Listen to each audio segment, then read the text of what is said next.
Turbo po ay nagkakahalaga po ng 165,810.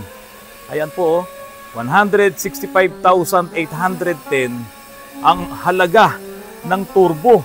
At ang total sana na magagastos ay ito po sa pyesa, 208,744. Napakamahal ng sisingilin sa may-ari po sana nung kasa po na yon. Mabuti na lang at nadala po sa amin at napalitan natin ng tamang pyesa rin at yung turbo naman kasi ay walang problema. Mga kapatid, magandang hapon po sa inyong lahat. Maaga po tayo mag-vlog ngayon kasi po ipapakita ko sa inyo kung ano yung molye ng Volkswagen. May molye po kasi ang Volkswagen pero ang dating niya ay torsion bar. Ngayon itong molye na to ay mga bakal na pinagdikit-dikit na maliliit lang na ganun pinagsama-sama. Ngayon lang din po ako nakakita ng ganitong klase ng molye. Samantalang yung mga molyeng ginagamit natin sa mga sasakyan natin, ganyang kalalapad, no? Tapos ganyang kakapal. So ito po, itong molye na to, parang flat bar na maliliit, no? Kaya pakita mo nga dito, yung molye. Ayan. Sige, pakita mo rito. Mapaghihiwa-hiwalay mo yan eh. Oo. Pag tinanggal mo dito, sige nga, oo. Ayan. Tingnan nyo po yung molye ng Volkswagen. Ayan, oh. Oh. Maliliit po yan. Ngayon, ang trabaho niyan, kabilaan, nandito yung kabilang suspension arm, nandito naman yung kabilang suspension arm. Kaya po, kapag gumagalaw yung suspension arm na ganon, ito naman po ay may stopper dito. Kaya ito may butas yan ganyan, oh. So may stopper na tornilyo dyan. Kaya doon sa gitna, nung pinakatubo, nakatusok yung tornilyo, kaya hindi gumagalaw yung portion na to nitong molye. Tapos, gagalaw yung mga suspension natin. Ang trabaho ngayon nito ay para siyang torsion bar. Kumuha ka nga ng isang hibla lang. Isang hibla lang doon sa kabila. Yan, yan. Pakita natin. So, ito po yung molye ng Volkswagen, ng kotseng Pagong, Simong Pagong. Yan po yung sa harapan. Ngayon, yung sa likuran naman, i-adjust na lang namin ito kasi yung sa harapan, hindi ko ma-i-adjust. Medyo mataas yung harap po kasi itong Simong Pagong. So, dito na ngayon ako mag-a-adjust. Itataas ko ngayon itong likurang portion nitong suspension ng Volkswagen natin, itong Simong Pagong. At mamaya po, pag natapos, ipapakita ko po sa inyo yung resulta kasi kailangan tumaas ako ng konti dito para pumantay po doon sa harapan natin. Ngayon mga kapatid, maaga akong nag-vlog kasi po gusto kong ipakita sa inyo na itong mga sasakyan na iniwan po dito sa shop na ang may-ari nito ay nasa Saudi Arabia po siya, pinadala lamang sa kanyang kapatid.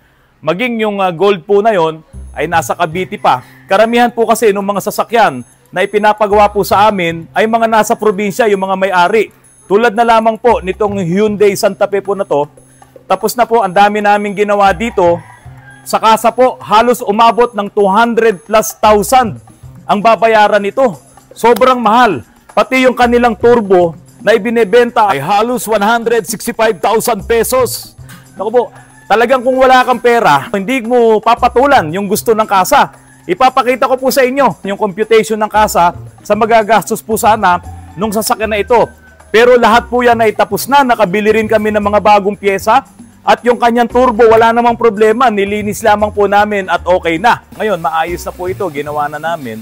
Alam niyo po ba kung magkano yung babayaran dapat dito sa kasa kung ito'y tinuloy?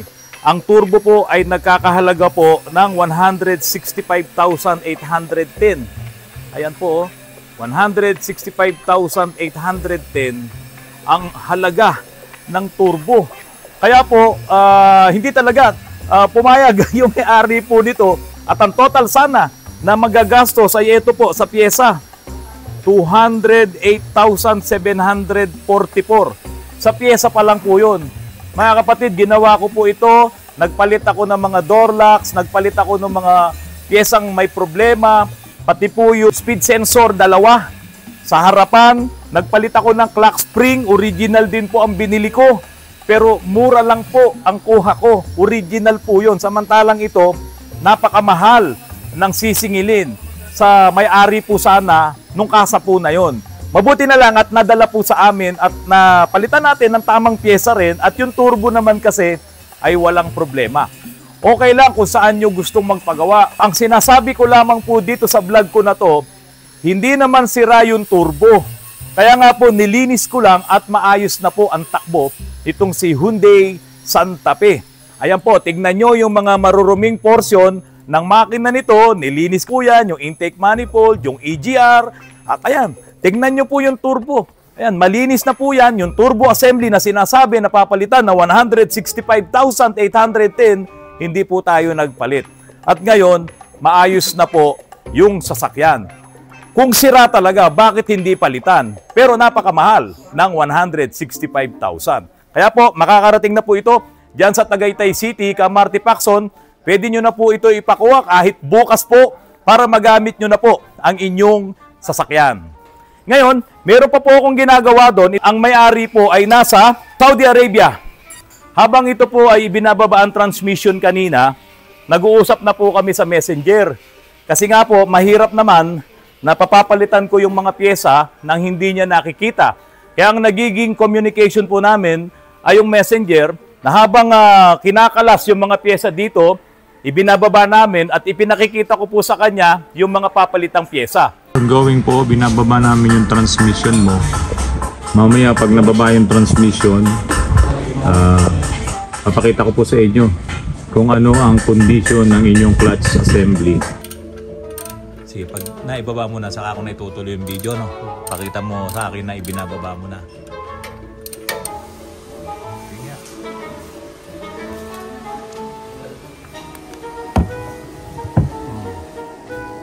Ito sir, yung crankshaft oil seal niya may tagas na sir. Tagas na.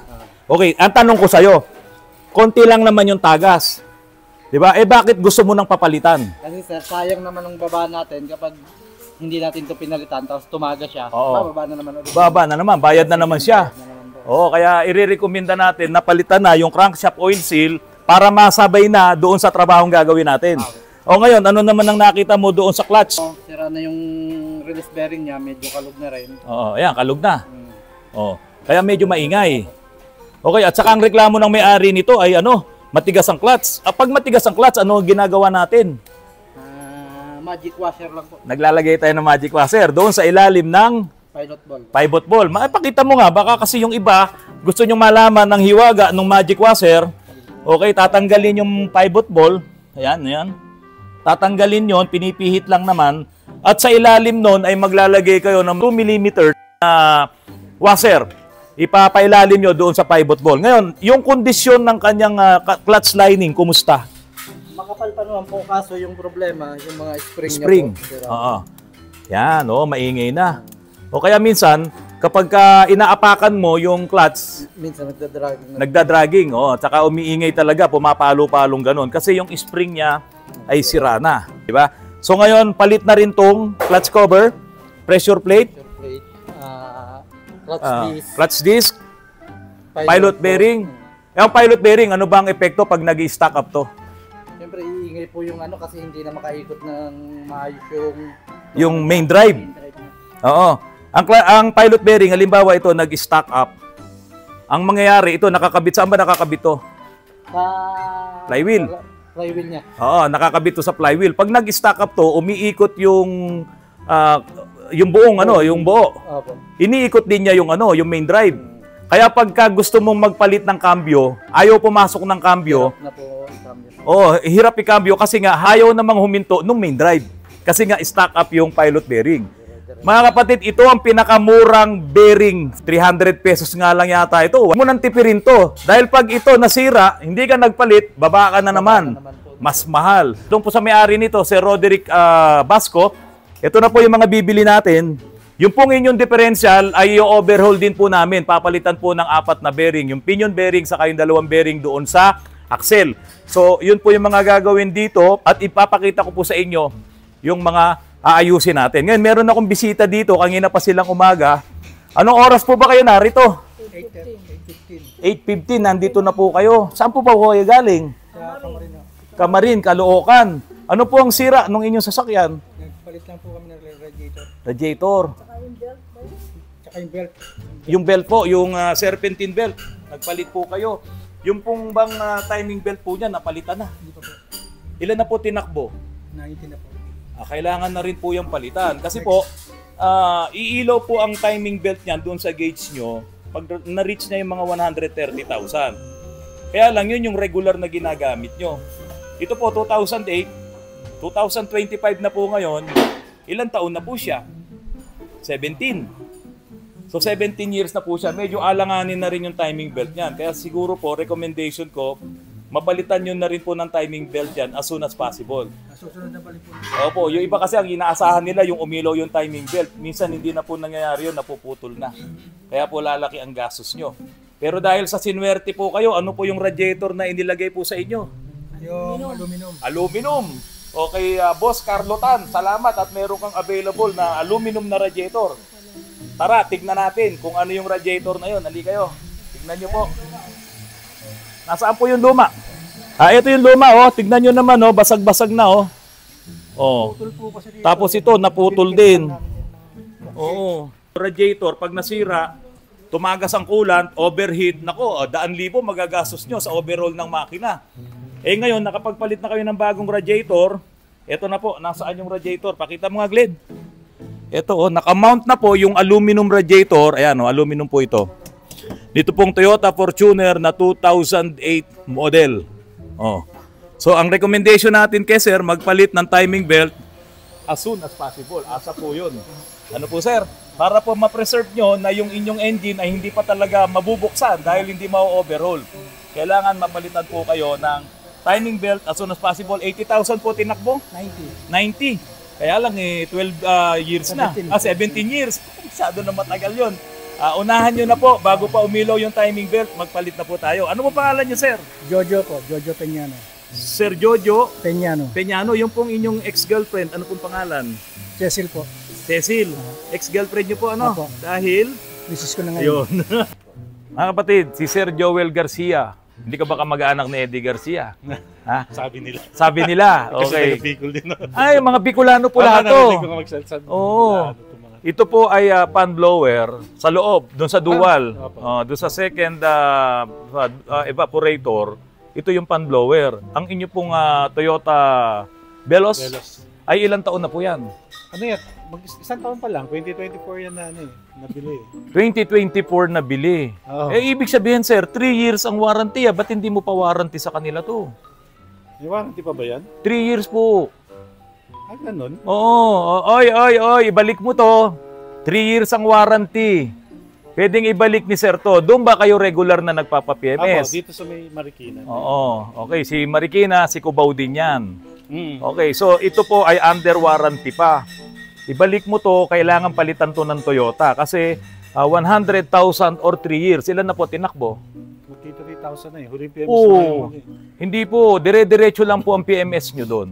So Hindi, sabi 100 huli na raw yung 20 na 20,000. Hindi po, nandoon sa tignan nyo doon sa inyong kontrata sa kanila.